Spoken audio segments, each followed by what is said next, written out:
Improve it, peeps. OMG, today's show is going to blow your mind. I am so excited for you to meet my friend Mandi, Graziano. Oh my God.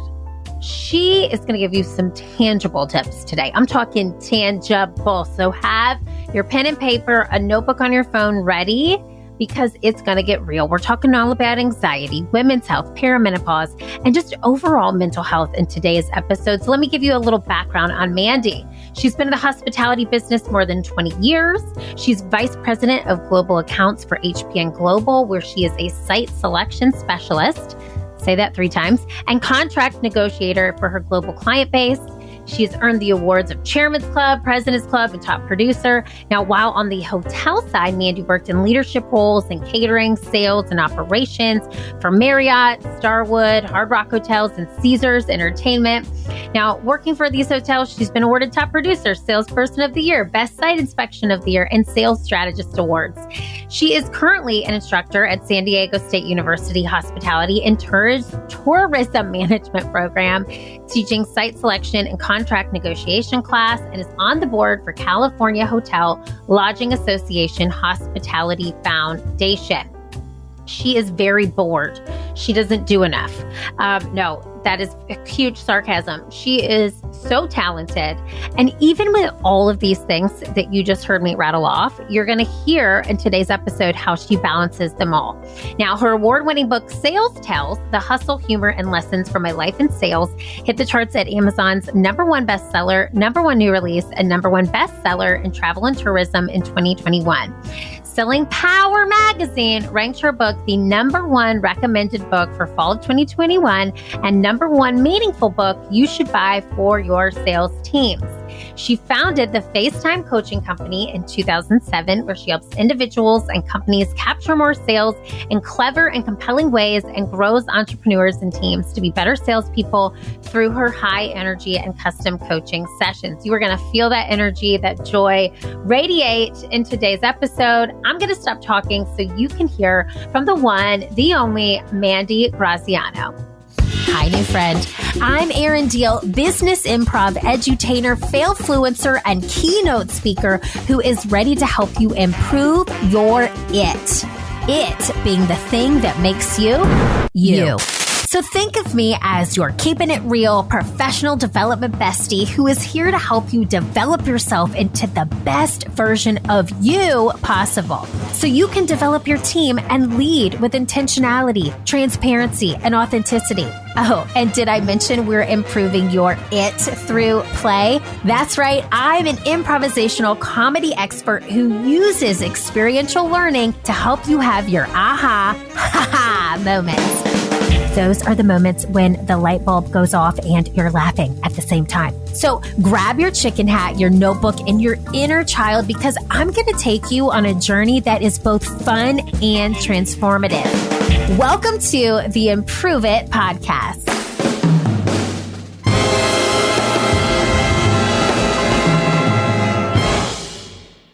Mandi! Okay, this is a long time coming. I am so glad that you're on the show today. Thank you for being here. I am so glad to be here. My Teal sisters unite. Teal, Oprah fans. Yes. All of it. I have my vision board in front of me with Oprah. You are wearing teal, our favorite color.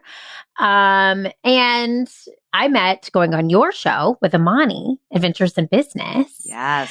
And ever since, we've become fast friends. And I have to tell you, I'm so grateful because I feel like we've just had this vulnerability with each other that is super special and rare. And I just feel like our audience is going to eat and soak up everything you say today because Lather. They're going to lather in all of it. We will lather in them. There'll be so much reciprocity in the lathering. Let's take baths. Let's take lathering baths. Okay. I'm super here for this. Okay. But let's start by setting an intention for the show. So what's one word that you want to give our listeners today? Or even like you just want to have in the back of your mind going through the show? Joy.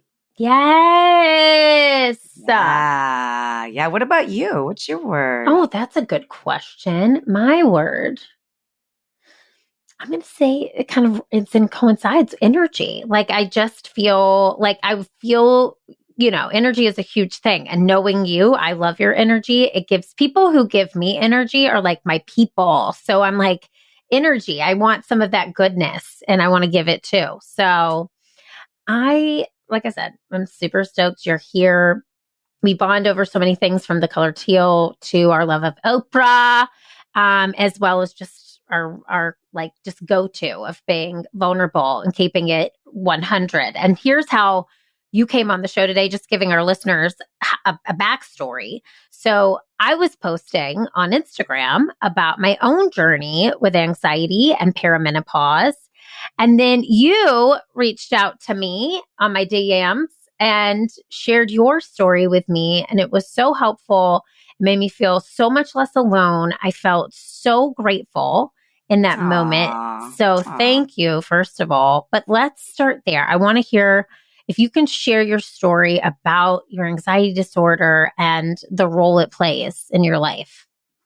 Yes. I mean, I'm happy to share it. And I have to go bold for a second is women of our age, right? Like we have to be shouting the word period and menopause and perimenopause. Because when we whisper it to make other people feel comfortable, we are doing a disservice to all of those ladies that are younger than us who nobody talks about this. So we don't want to continue that legacy, right? Because I know when I started going through this, nobody talked about this. Not even my mom, who I adore. And gosh, she talks about everything. But so I'm probably going to say some words that might trigger or make people feel a little uncomfortable, but it's all intentional because we got to get more comfortable with those words that we whisper because we're in a favor. We're not doing anybody favors by that. So, I mean, my anxiety journey and perimenopause coincided with each other. I had been having experiences for years that I didn't realize. I now called them my pink flags. They were my warning flags that eventually turned into a red flag. And so I think that was my first lesson. And I think we talked about this before we came on is your body talks to you. You just got to listen to it. And when you listen to it, things, end up working out. But a lot of times we don't listen to our body. So it was, I'm in San Diego. It was a beautiful San Diego day. I was on the phone with the customer and we were chatting and all of a sudden my jaw locked and I was like, I'll call you back. I'll call you back. My jaw completely locked and my mouth went completely dry. And I was like, did I just eat a gobstopper? Like, am I? And then I went outside and I'm just like, maybe I'll just lay down. So I laid down. It was a beautiful day. I laid down on the grass. I looked up at the sky. My husband, my dog comes out next to me. She's licking me. She's like, oh, this is fun. My husband comes home. He's like, Hun Bun, what are we doing? Are we earthing? Are we praying to the universe? I'm like, no, we're not doing any of that. Like, I can't function. Like my jaw is locked and my paws, not my dog too. My hands are sweaty and I'm having these sensations, like I don't know what to do. My ears were ringing. My vision was blurred. So he called my mom back in Ohio and good old Kath, wise Kath. My husband Scooter says, I think she's having a hot flash. And my mom's like, no, honey, she's not having a hot flash. She's probably having an anxiety attack. Anxiety runs in our family. You need to take her to the ER. I'm like, why am I 41 years old and nobody told me anxiety runs in our family? Like, yes. Thanks, Mom. Thank you. So my husband gets in the car and we go to the ER and they did all the tests, right? Because you think you're having a heart attack. They do all the tests. They do the EKG. They do all the enzymes, the thing. And they sent me home with a anxiety diagnosis. So then I visited with my general practitioner a couple weeks later and we did some tests. And then I visited with a psychologist and a psychiatrist. And so I got diagnosed with severe anxiety disorder. Now, here's the crazy thing is, apparently I have had this my whole life, but it's just been latent. And the reason why it was coming to the party, it was like really kicking into gear was because my body chemistry changed. Yeah. because my hormones were changing because I was in perimenopause. So my general practitioner was like asking me about periods and asking me about mood swings and asking me about night sweats and sleeps and all this stuff. And I'm like, I have all of that. I had just gained 50 pounds, all these things. So I went to my OBGYN and we did the test. I can't remember if it's LMP, SMP. There's 3 initials. I did the test and my numbers were like picture perfect for perimenopause. So then I was like, well, how do I deal with this? Because this kind of sucks. And so then I hired an anxiety coach who's a psychologist, but she's an expert in women's psychology and women's anxiety. So her name's Dr. Alessandra Wall. If you are not, you should follow her on LinkedIn. She doesn't do anxiety coaching anymore, but she is a leader for women. She's awesome. Okay. We'll link that. And I saw her once a week for many weeks. And she taught me about the science of anxiety. And she asked me to really consider, can you think of these other times where this might have manifested? And when I really went back into the scroll of my life, right, I thought about all the little films I had.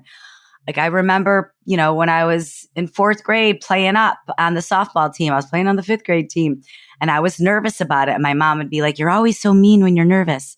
But the reality is unmanaged anxiety can manifest. I learned this from Dr. Wall, can manifest into like fits of anger, or you get rage, or you get meaner than you are, right? And then I think back to when I was a brand new leader. I was 29 years old, director of sales and marketing for this huge project. And I was an a-hole. I cannot imagine. Well, I was the worst leader because I wasn't sleeping, wasn't drinking water, wasn't fueling myself the way I need to be fueled. And I was stressed out because I wanted to do a good job. But now I realize the reason why I behaved the way I behaved was because I had unmanaged or mismanaged anxiety. So, I can go on and on and on about this, but what I really learned from all of this is that now I know when my symptoms kick in, I listen to the very first symptom. So for me, my very first symptom is the tingling of my arms. When my arms start tingling, I know I'm probably within 24 hours of an anxiety attack. And so I just can't either cancel appointments or I take a nap. I just do a body reset, and I have to. Otherwise, it would be debilitating. So I just pay attention to myself now. Mandi. Okay. I literally was sitting here because my left arm was tingling, like holding it on the chair. Oh, Erin. I'm not kidding. Sorry. Well, no. And that's, I think, I'm going through post-concussion syndrome. So that's also a product of that, which anxiety also heightens everything. But that is such a wonderful example to myself, to women, to listen to your body. You even said before we hit record, my voice has been going out. I've been on voice rest since 3:00 yesterday. That's a sign, right? We need to rest. This sign in my arm, I know, I'm just going to be honest with you, Mandi. Before this episode, we recorded this, I was deep in work. And with this TBI, I have to stop every 30 minutes or every hour and give myself breaks. And I pushed myself for 2 hours and I was feeling it. And I was like, oh man, I might have to cancel this. But you know what? You're giving me good energy. I'm feeling this, but it's that listening that I want to take back with me today. And it's the listening that I want our listeners to take back with them, because it's so important.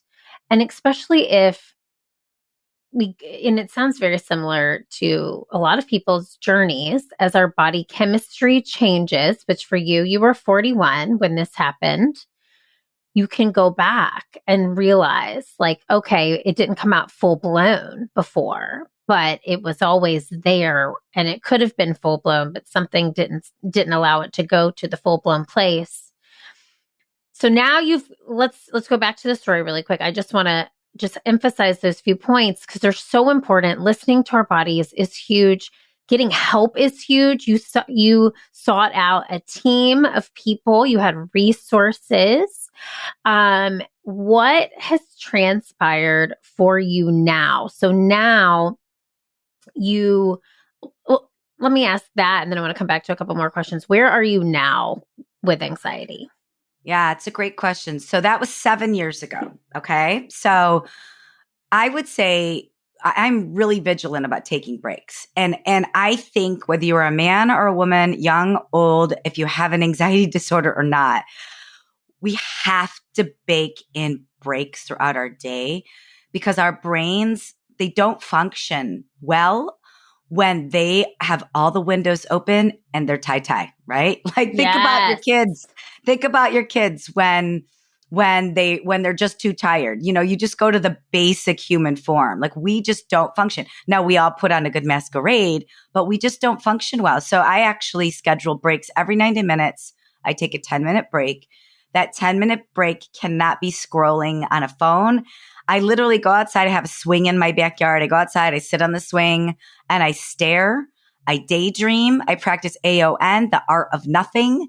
And I give myself a reset. Now, people are probably thinking, that's crazy. I don't have time to do that. But the reality is I run 3 businesses. I don't have time either. But I prioritize the time for the breaks because I know I'm in this for the long game. And if I don't take these little steps now, I know what the end of my week looks like. I know that I can't function. I know I can't form sentences and I'm useless. I'm probably not nice. You know, I'm useless to the people that I love and the people around me. So making breaks has been a really big, important thing for me. And then I want to comment on something you just said where you said like, hey, I worked, you know, I learned through TBI that I have to take a break every 30 minutes or so.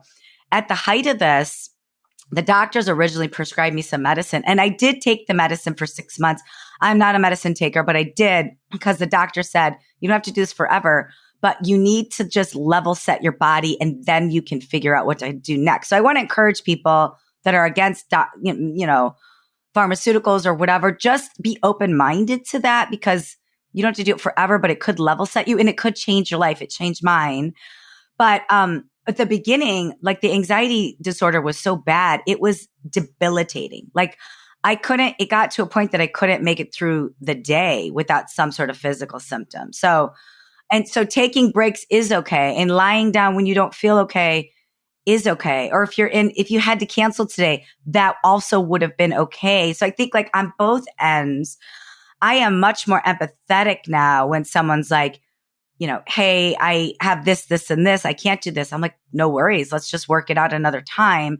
So I think if you don't experience these things, practice empathy. And if you do experience these things, really put those tactics in place for yourself. A final tactic I always do is I learned through watching myself over, you know, the course of a year on this is when I get home from a work trip, which, you know, we're on the airplanes, we're always flying the friendly skies, right? So when I get home from a work trip, I normally will have some level of anxiety attack in the 48 hours after I return. And I didn't connect the two for a while. And it doesn't matter. I remember one time I was just relaxing in my backyard and all of a sudden I started getting the symptoms. I'm like, there's nothing going on here. Well, that's when my body really likes to do it because your body's in fight or flight, right? And all those chemicals are cruising around and they're like, hey, where's the stress? Where's the party? And when you don't have any stress or any party, your body is still looking for that, right? So that's when it reacts. So whenever I travel now, I always am very mindful of what happens in those 2 days when I get back. So maybe it's taking less phone calls. Maybe it's taking less appointments. Maybe it's, you know, scheduling things out in a different way. But I'm just super mindful of those 2 days when I get back too. Oh my God, Mandi.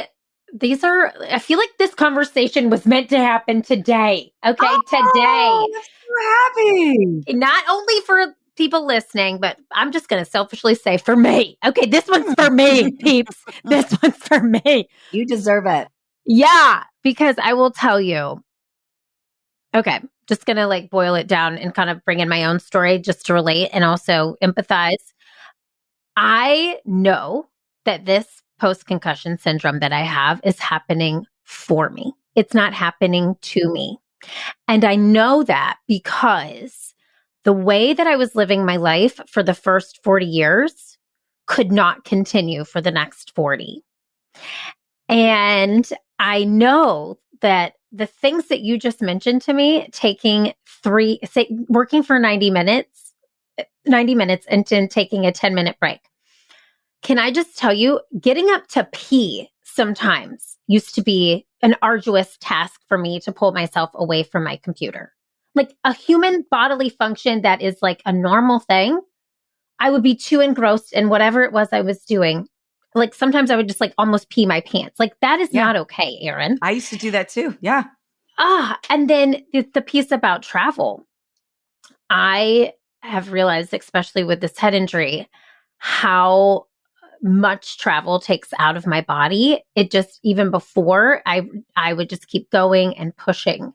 And I think that is such a beautiful reminder to anyone who has to travel for their job, even traveling for vacation, to keep in mind when you come home, you need like a 2-day reset. Because I'm on day 2 right now. I just got back from a trip on Monday and I'm still feeling the feels. Like I'm still like coming off that trip. And those resets are so important. And these resources that you just mentioned, these tools are so important.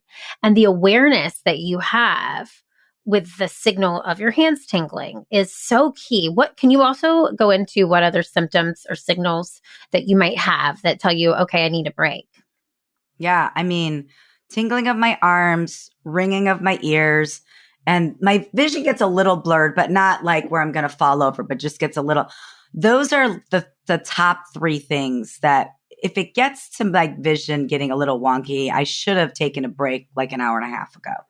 Yeah. So the tingling in my ears, and it's like a light ring. It's not even, it's like when you're in a loud space and then you go to a quiet space and your ears tingle for like 10 minutes. It's very light, but I never used to pay attention to it because I always used to be like, you can do this. Just push through this. You got this. You got this. You know, no pain, no gain, all that silly stuff. It's like we just ignore all that stuff. And then going back to the travel thing, a doctor once told me, I think it was a doctor. It wasn't somebody that was treating me. I think it was just a conversation with a doctor, was talking about trauma responses and how your body reacts to what you don't even know is a traumatic experience, and that travel is traumatic. And it's traumatic because everything's always changing. There's the potential something you could be late, or it could be canceled, or you could forget something. There's trauma with travel that you don't even know your body is going through because you're just going, you're just living your normal life. That when you get back from traveling, whether you have a disorder or not, it's actually also really good to take a 2-day break because your body does go through a level of trauma. It's like that book. Have you read the book, The Body Keeps Score? No, but you're like the third person. It's on my Amazon cart. Okay. In the cart. Yes, I'm getting it. This is the universe saying, read it now. Okay. Yeah, get it. But it talks about all the traumas you think are traumas, and then the traumas you actually go through that you don't even know you're going through, but you're still carrying with you. Like one of the examples is a baby coming out of the birth canal. That is very traumatic for a baby, right? Obviously traumatic for the mother. Yes. But it's traumatic for the baby. And some people carry around that trauma with them their whole life, but they don't even know it's a trauma until they dig deep or whatever that is. So, there's also these micro traumas that happen that you don't even know that your body just needs rest from. We just need a rest from talking all day, or you just need a rest from the fire drills of the day. And that's okay.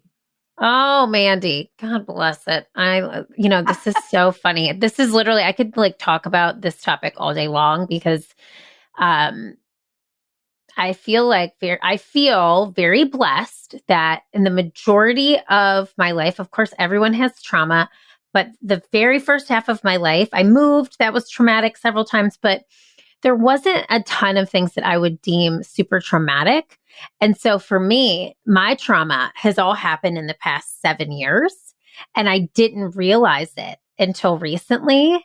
And so it's just making everything seem so much more difficult. Also, at the same time, I'm a mom and I'm at somewhat of like the mid-level of my career, And so it's just recognizing those minor traumas. My friend and I just talked about minor stressors. Like even living in Chicago, I used to live in Chicago, finding a parking space was like a thing that you would have to do every day. And that was stressful. So finding ways to mitigate those minor stressfuls in your normal day to day, and then also recognizing things that are going to take you out of your comfort zone and giving your body time to process and then reset, I think is what I'm taking away from this. I love the tools that you mentioned, the 90 minutes and then 10-minute break where you just like stare out the window, which I'm absolutely obsessed with, because also had a conversation about that recently where my friend and I thought, when's the last time you just sat and stared outside? And I couldn't tell her the last time I did that. I was like, I don't just sit ever. I don't just sit. I'm always doing.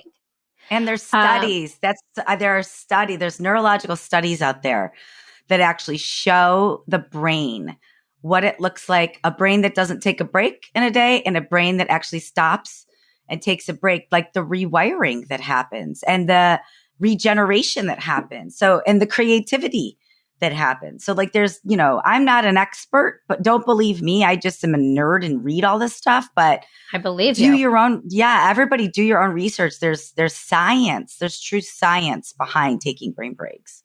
I love this so much. And I'm going to you're just inspired me to bring this into my culture at my team. And other leaders listening too, if you have the ability to do that with your own team, I think this is something that people will greatly benefit from and also appreciate. I want to talk to you more about some tips and tricks. Are there any other tools that you use that would be helpful? Because those two right there are huge. Yeah. So 2 other ones is my mornings. And I know everybody has a morning ritual or whatever, but for me, the way I start my day is how my day will be. So if I start my day in a flurry, a frenzy, hectic, frazzledness, it's going to be like that all day long. So I try and give myself time in the morning, not a lot of time, but enough time. I do RPM in the morning, rise, P, meditate. Yes. And I don't meditate for for an hour. I meditate for 5 to 7 minutes, but it's just that time where I wake up, I go pee, I go into this other room that's just my zone, and I meditate all by myself. Sometimes my cute little golden doodle will come over, put a little paw on my hand, we'll meditate together. And then I start my day. I recently this year started eating breakfast at the breakfast table and lunch at the lunch table. Because how many times are we eating in our office or at our desk? And we're not only just mindlessly shoving food in our mouth and eating and not being intentional or conscious about like what we're eating, but we're impacting our digestion, right? Yes. So now this past year I started that and I'm so happy. So I sit at the table and, I might have my social media on or whatever, but I sit at the table and I eat my breakfast. And then when it's time for lunch, I go out and I eat lunch. And again, these aren't like hour breaks. This is like a 10-minute breakfast or a 10-minute lunch kind of thing. But just the art of sitting at a table and not doing it in the office is important. And then the final thing is 3 deep breaths. If I get mad about something or even overjoyed, whenever there's an extreme of anything, I just take 3 deep breaths and that just resets me and calms me down. And, or if I'm really joyful and happy and love it every minute of it, the 3 deep breaths helps me like sit in that moment and celebrate. And like we said earlier, I'm lathering in all the joy too. So 3 deep breaths is a good body reset for me too. Oh, I love it, Mandi. Okay. So, the breakfast at the lunch and dinner or lunch and breakfast at the dinner table is huge, huge. I love the 3 deep breaths. I love the RPM, which is so funny. I've never heard that acronym. So we have lots of tools. I stole that from a lady named Mona, and I don't know her last name, but she was a part of a coaching group that I was a part of, and she shared that she does that. And so I copied off of her. That's not a Mandi original. Okay. Well, Mona, we appreciate you because it's funny. RPM. I feel like I do that as well, but now I'm going to call it RPM. Sometimes it's a long P. You just don't know. We're talking about P a lot in this episode. Who knew? Okay. So this is what I want to ask you too. As you keep growing into this healthier version of you, have you had any growing pains along the way? Is there something that you're like, okay, woof, let me pause for a minute. Yeah. It's so interesting that you asked that because it wouldn't have ever occurred to me that I would have growing pains. I don't know why. I should think I did, but I didn't. But yeah, I have. I've had some friends that don't, they're not down with this style, this Mandi world, and that's okay. It's been a little painful though, right? Because you're not necessarily breaking up with friends, but you're just making a choice for yourself that is so much better for you. And sometimes other people aren't making those choices, and that's totally fine, right? Everyone's on their own adventure. But you do see those people a little bit less and less. And there's been some circumstances where people have invited me places where I probably would go in the past. And now I'm like, I don't want to start your birthday party at 9 p.m. at night. Like, yeah, I'd like to be in bed. I know for myself, like I got to get 8 hours of sleep. I got to drink water. I know what I need for me to, be the best version of myself. And it's not like going to a club at night. It's not like sitting in a really crowded, loud restaurant at 9 o'clock at night. And so there have been some of those conversations where I'm like, hey, I love you. I want to celebrate you. Can I take you to brunch? Can we go on a walk? Can we have some tea? And, the friends that are down with it are like, heck yeah, let's get together. And the friends that aren't are like, I'm mad at you because you're not coming to my event. And all of that is okay. Like I've had to kind of sit with some of those growing pains. So yeah, I mean, there have been growing pains on that end. When I'm becoming the person I really want to be, not everyone's along for the ride. And that sucks, but it is what it is. I love that, Mandi. That is a great freaking reminder. You're in your Mandi era. Okay. This is the Mandi era. I feel very similarly to you. And I think putting your mental health at the highest priority is going to be a mirror for others who may not. And they may have experienced a version of you that was like, let me just speak for myself. I mean, I used to party, right? Like right now, this stage in my life, I don't even really want to drink right now, I used to sit at dinners for a long time and want to go to these crowded places as well. And I just am not in a headspace to do that. And the true people who will be in your life forever will continue to love you and support you with this new version. And I'm so proud of you. That's huge. It takes a lot of growth and guts and just perseverance. So that is fantastic. Keep going because we love this version. I only know this version. I want to be, I want tea. Let's go to tea. Let's go to tea. Let's have some tea. Let's talk about Oprah and have some tea. Oh God, under the tree. Let's have tea with Opes. Let's try it. Oh my God. And stare at stuff out the window. Like that is where I'm at. I am here for that. Okay. So I feel like we have covered so much today. And I know, is there anything else that you wish people knew about anxiety or perimenopause, which we didn't really get into, but just more about the anxiety piece that we didn't discuss? No, I just think just be gentle with yourself.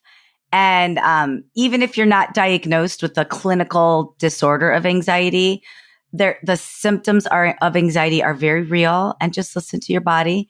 And then the only other thing about perimenopause, even though we didn't talk about it, is we have to remember 51% of the population are women, and 49% of the population are not going to go through perimenopause or menopause, but they have sisters and moms and wives and daughters that are going through it. And so it behooves all of us, even if we're not of the age, even if we're not of the gender, it behooves all of us to get comfortable talking about it, to stop whispering about it, to ask some questions about it, and really try and understand it, because it's important and it's traumatic for women. And it's important to understand, at least understand. You don't have to know everything about it, but it's important to stop whispering about it and try and understand it. That's right. Amen. Amen. Amen. Amen. Okay. So let me ask this final question I ask every guest. If you could tell us we always say improve it, that it is the thing that makes you you. It is the reason why you're here. What is Mandi's it? Is it the thing I want to improve, or the thing that is my it? the thing that you are here to do, what's your purpose? What's Mandi's purpose? Let's see. I want to bring joy. I want to bring joy and kindness to all experiences in work, in life, to my team, to my clients, to my friends, to my families, to my parasocial relationships, all the things. I want to bring joy and experience joy and look for joy. Yes. And that was our intention today. And I feel like we did that, even though we were talking about a hard topic. You know what I mean? Yeah. Okay. Totally. So people are going to love you. Where can they find you? Also, let's talk about that book, Sales Tales, because we have an author and a best-selling author on this show. Tell us all the things. Where can people find you? I am everywhere. So wherever you buy books, Amazon, Barnes & Noble, anywhere. My website is mandigraziano.com, Mandi with an I, Graziano with a Z. I'm on Threads. I know I'm a new Threads user, but I'm on everywhere. It's everything is Mandi Graziano on LinkedIn, TikTok, Instagram, all the things. And then my website. So yeah, you can find me anywhere. And my book she's almost 2 years old. It's crazy. She just keeps on going. The gift that keeps on giving. And she's teal. She's teal. So that's important for people to know. She's teal. She's teal. She's beautiful. It's hilarious. Mandi, you're a fantastic writer. You're a fantastic guest. Thank you. You're a fantastic friend. I'm so grateful that the podcast Airwaves brought us together. I'm glad I could introduce you to our peeps, and I'm just here for all these conversations. Let's get tea under a tree and talk about Oprah. Heck yeah, I'm down. Let's do it. Okay, let's do it.